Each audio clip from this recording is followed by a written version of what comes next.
Well, good evening and welcome to Tucker Carlson tonight. You'd think the near assassination of Republican Congressman Steve Scalise by a Democratic activist last week would have set off some soul-searching on the left about the growing strain of violent extremism in its midst. If you fantasize about hurting people long enough, somebody's going to get hurt, and now somebody has. But no. In fact, the opposite has happened. Throughout the progressive world, in politics, in entertainment, on MSNBC, in higher education, talk of violence has, if anything, grown louder since those shootings. Here's the latest. It comes from Nebraska. Phil Montag, a longtime liberal activist and official with the state's Democratic Party, caught on tape applauding the shooting of Steve Scalise. I hate this mother. Yeah. I'm glad he got shot. We've laid in I'm glad he got shot. Dude. I'm not going to say that in public. Well, then what are you saying it to us for? Say something. Say something. What are you telling us for? I wish he was dead.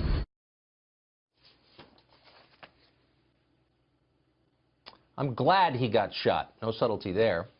Well, at Trinity College in Connecticut, professor of racism studies Johnny Williams agreed with that. He wrote this on social media after the shootings, quote, "Let them effing die." Williams wasn't fired from his post, far from it. His fellow Trinity faculty issued a fawning letter of support for him today. One colleague compared him to Salman Rushdie, persecuted by religious extremists. In this case, of course, Christians, not Islamists. A Change.org petition supporting Williams has drawn nearly 2,000 signatures as of tonight, and it's growing. Professor Let Them Effing Die is fast becoming a folk hero on the left. Meanwhile, fading actor Johnny Depp says he's excited about the possibility of a modern-day John Wilkes Booth stepping forward to murder the president. When was the last time an actor assassinated a president? Well, on Twitter, Marcela Arguello, she's a writer for Bill Nye's new Netflix show, had this to say about the Scalise shooting, quote, "If a few old-ass conservative white men have to die in order to get the gun control issue discussed, then I'm willing to take that risk." As of tonight, she's apparently still got her job.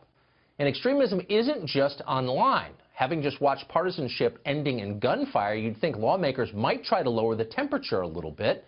Not Elizabeth Warren of Massachusetts. Here she is accusing her Republican colleagues of deliberately plotting to kill Americans for money.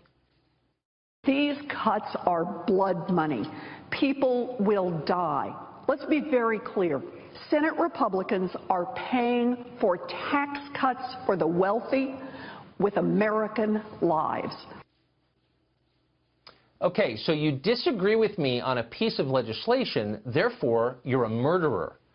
This is how things fall apart, when you no longer see political differences as legitimate, but instead as moral crimes. When you begin to believe your opponents are unworthy of life itself. When you start to make excuses for violence. That is all happening now. What do you think happens next? America's worth living in because we have a stable democratic order. We use debate and elections to resolve political disputes, not violence. And it's all worked for hundreds of years. But the system, and don't forget this, is fragile. It will break unless our leaders commit to preserving it. Democracy may or may not die in darkness. It definitely will die in a hail of bullets. Tammy Bruce is a radio talk show host and a keen observer of what's going on in this country. She joins us now. Tammy, Hi. Where's this going? You know, historically, unfortunately, we know where it's going. This is predictable and predicted.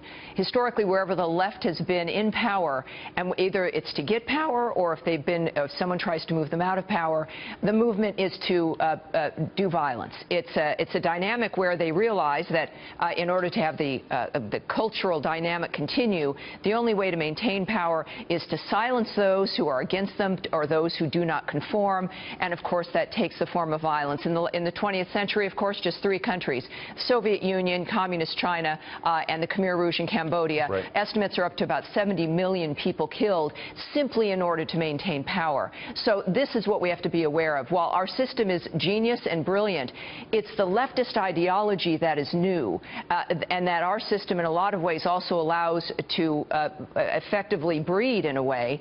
And if we don't decide to take steps to condemn it, and as you've said in your opening, Tucker, whether it's Elizabeth Warren, Hillary Clinton put out a tweet today saying that the Republican Party is the death party. After an attempted assassination of 22 GOP leaders at that baseball field, even Barack Obama, who's never at a loss for words, has said nothing publicly to condemn it or to tell people to step back. This is my worry, that the silence is also in a certain way could be interpreted as acquiescence and in some ways encouragement. Well, see, that's what shocks me. I mean, I don't think any political movement ought to be held liable for the lunacy of its fringes. I mean, there are lunatics on all sides, right, for sure, and I've met some of them.